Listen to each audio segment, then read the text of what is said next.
लेकिन इस वक्त अपने नाज़रीन को हम बताते चले कि जो कल वोटर अपना हक राह दही इस्तेमाल करने जा रहे हैं तो उनके लिए वाज़ेह कर दिया गया है कि अगर किसी का ज़ायदुल मयाद शनाख्ती कार्ड भी होगा तो वो भी उसको इस्तेमाल किया। अभी अहम खबर यह आ रही है कि आम इंतखाबात 2024 में पुलिस जो है वो एक्शन में तो नजर आएगी। पोलिंग स्टेशन पर कैमरे भी नस्ब कर दिए गए हैं। पुलिस का जिला भर में 9,500 अफसरान और अहलकार ड्यूटी सर अंजाम देंगे। CPO सैयद खालिद हमदानी के मुताबिक 580 A और 980 B और 1221 C कैटेगरी के पोलिंग स्टेशनों पर सिक्योरिटी तैनात की जाएगी। बिल्कुल, इस तमाम तर सूरत हाल पे मजीद क्या तफसीलात हैं अली से जान लेते हैं। अली आगा कीजिएगा।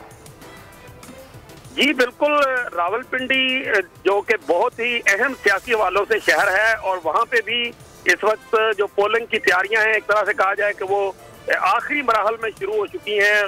जो इंतखाबी सामान है उसकी जो तैयारियां हैं वो की जा रही हैं और जो अमला है उसको तैनात किया जा रहा है। अगर रावलपिंडी में बात करें सिक्योरिटी के हवाले से तो 9,500 पुलिस अफसरान जो हैं और अहलकारान जो है वो ड्यूटी देंगे।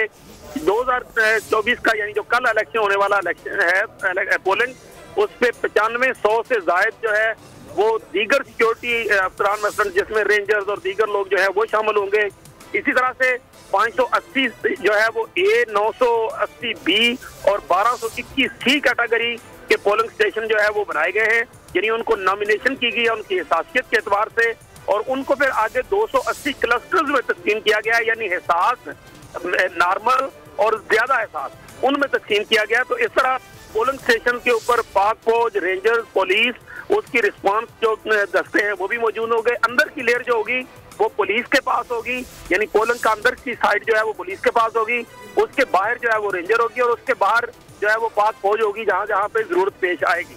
तो इस तरह से पोलिंग का एक सिक्योरिटी का फुल प्रूफ इंतजाम किया गया है। फुल प्रूफ इंतजाम किए गए। सब्सक्राइब करें और बेल दबाएं ताकि कोई खबर रह न जाए।